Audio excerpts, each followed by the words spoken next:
Oh, yeah, and we played at all the great clubs. If you look back then, no matter you'll find them all in history. We played at all of them. We had the place that paid the most. I'd say was Bogies.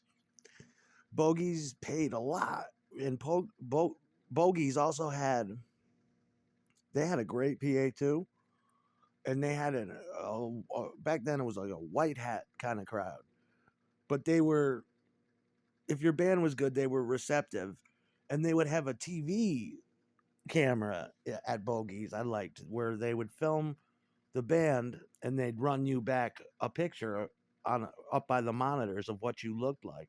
They would also run the TV, which I didn't like, out to the bar, and because of the TV, a lot of people didn't come back except for the girls. Is that Dada? What's he look like? Oh my god, he's kind of cute.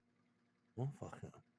And that's how I got a lot of dates. We played Valentine's. We played Paulie's Hotel, which was a couple feet down from the old QE2.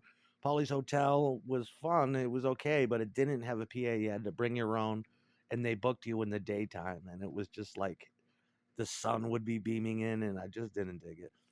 We used to play at the Saratoga Winners. My father used to play there. That was a huge barn. That was like a 750 capacity barn. That didn't pay shit either, but they had the most powerful PA in upstate New York. Massive public address, crystal clear effects, gated drum mics, the whole hog. They had everything. The fucking 40 channel live board. Yeah, I played all them shits. But the best place to go, the best, and everyone agreed, and QE2 was selective. You had to be a freak. You had to, you had to generate a crowd. You had to be carnival. You had to be burlesque. you had to, you had to have that.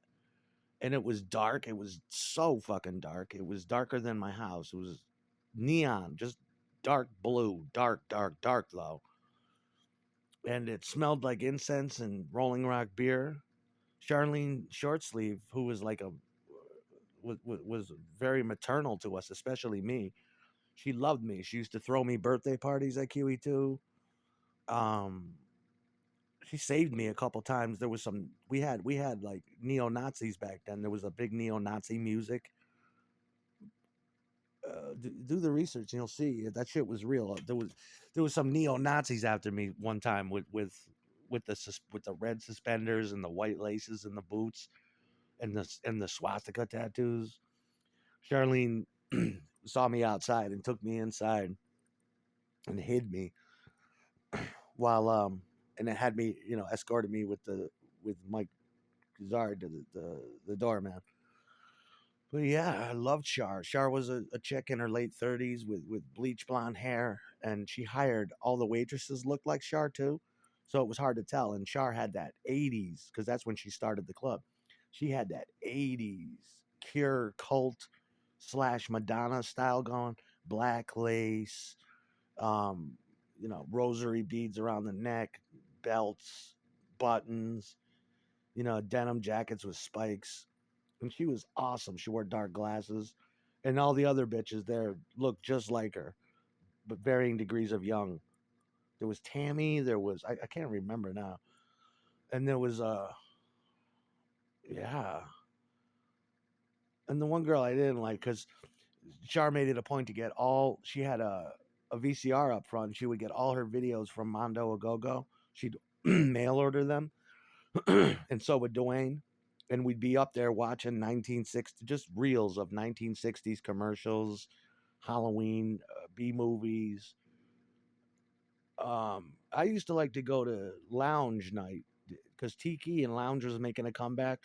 Like and Exotica was making a comeback. That shit from the 50s and 60s and the post Pacific War. And you'd go in there, you'd drink sidecars, you'd drink Manhattans, you'd drink mint juleps, and she would run specials on all these 60s nights. And Spy Bar was my favorite, where they played surf music and spy music. And Char was awesome. That was the place you wanted to be. That was the place where the real cool kids hung out. The real artists. None of us made a dime off that. We were all signed. We were all working to pay back our loans and advances from record labels, and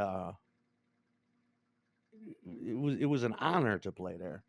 But Michelle was one of the greatest groupies ever. She's an old time. I remember her. She was awesome. Just passionate fuck, rippling fucking ass, little bob cut, nudist, exhibitionist bitch. No curtains in her house. Just strutted around constantly nude, making me vegetarian pizzas, watching John Waters films with her. And she was the bitch I told you. She had other bitches living in her house. I thought she was a whore master. She'd knock on the wall, be like, Aaron needs a joint. Do any of you bitches have joints? And she'd knock on the wall, and little disembodied voices would knock back and talk back to me and Michelle. And I'd be like, I thought we were alone in this house. No, those are my roommates. I'm like, those are your horrors, ain't it? Michelle was great. She'd get mad when I'd go home, and she liked me. We'd have phone sex that would last 5 hours most every night, from 12 to 5. My mother used to wake up. I can hear you. Get off the phone. And we're just a dirty, nasty bitch with that serious fuck mug on. Fuck my fucking face, lips, just lipping my dickhead up and down, just with loose lips, worshiping the dickhead, cradling it, sucking the dickhead side, special attention to dickhead, and just talking that talk. Yeah, fuck her.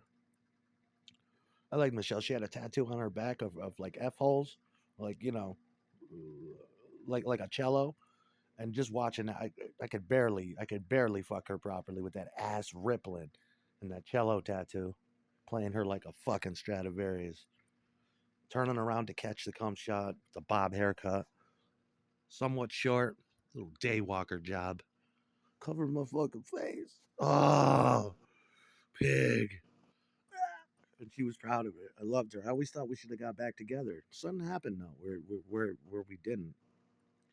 She used to take the bus over to when I was living with my mother. I had to live back with my mother again because I got thrown out of public. She used to take the bus over and just dick worship, just incredible head in the basement, and then go upstairs and wipe her mouth and say hi to my mother and stepfather. Hi, Mrs. Roberts. Hi.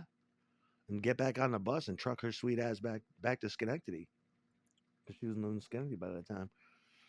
Yeah, dude, just tons of ropes and cum and just you could go in there and you'd guaranteed to walk out with a hoe.